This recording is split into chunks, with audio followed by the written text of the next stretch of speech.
বাজারের কয়েকটা দোকানে ইন্টারনেট শেয়ার করতে পারবে এবং সেই ইন্টারনেটটাও হাই স্পিড হবে। স্টারলিংকের যে ইনিশিয়াল সেট আপটা আছে সেটা 47,000 টাকা, শুনতে অনেক বেশি খরচ। আপনারা যারা এখানে আছেন আপনাদের সবার যে মোবাইল ডিভাইসটা আছে সেটার দামও একই দাম।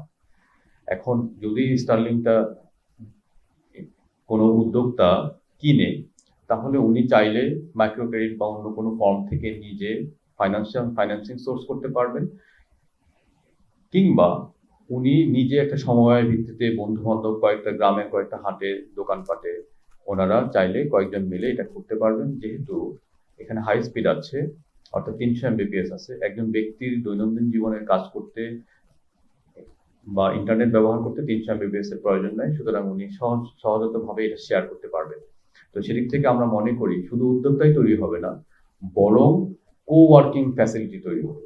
ধরুন একটি গ্রামে কিংবা একটি মফস্বল শহরে যদি কয়েকজন ফ্রিল্যান্সার থাকেন, তাহলে তারা মিলে একটা ইনফর্মাল অফিস ওয়ার্ক তৈরি করতে পারবেন। সেই অফিসে তারা এই স্টারলিংকটা দিয়ে তারা এটা শেয়ার্ড ভাবে সবাই ব্যবহার করতে পারবে। একই ঘটনা ঘটবে অফিসের ক্ষেত্রে।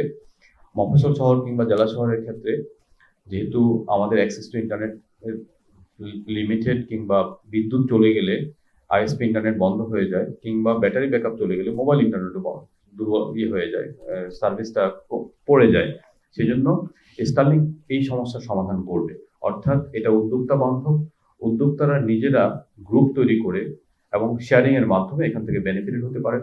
মাইক্রো ক্রেডিট কিংবা অন্যান্য ফাইন্যান্সিং মাধ্যম থেকে এই যে 47,000 এককালীন খরচ, এটা তারা শেয়ার করতে পারেন এবং একই সাথে কো ওয়ার্কিং স্পেস তৈরি করতে পারেন। সেদিক থেকে এই বিষয়গুলো আমি মনে করি যে বাংলাদেশের ক্ষুদ্র এবং মাঝারি উদ্যোক্তা বা এসএমই খাত যাকে বলি আমরা, সেটা এখান থেকে বেনিফিটেড হতে পারে। আমরা জানি যে প্রফেসর ডক্টর মোহাম্মদ ইউনূসের যে কনসেপ্ট ফোন লেডি, এটা সারা ওয়ার্ল্ডে রিনাউন্ড স্বীকৃতি পেয়েছে। এটার মাধ্যমে স্টারলিংকের মাধ্যমে আমরা নতুন করে ইন্টারনেট লেডি শুরু করতে পারবো। যদি আমরা গ্রামীণ দরিদ্র জনগোষ্ঠীকে একটা ফাইন্যান্সিং এর মাধ্যমে, আমাদের বেসরকারি ক্ষুদ্র ঋণ বা অন্যান্যদের মাধ্যমে, তাহলে আমরা ওই কনসেপ্টটাকে স্টারলিংকের মাধ্যমে আবার ফিরিয়ে আনতে পারবো।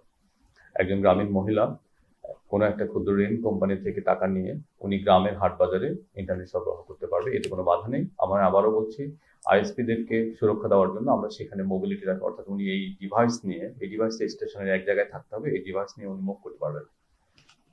কিন্তু উনি চাইলে পাশের দোকানে কিংবা বাজারের কয়েকটা দোকানে ইন্টারনেট শেয়ার করতে পারবে এবং সেই ইন্টারনেটটাও হাই স্পিড হবে।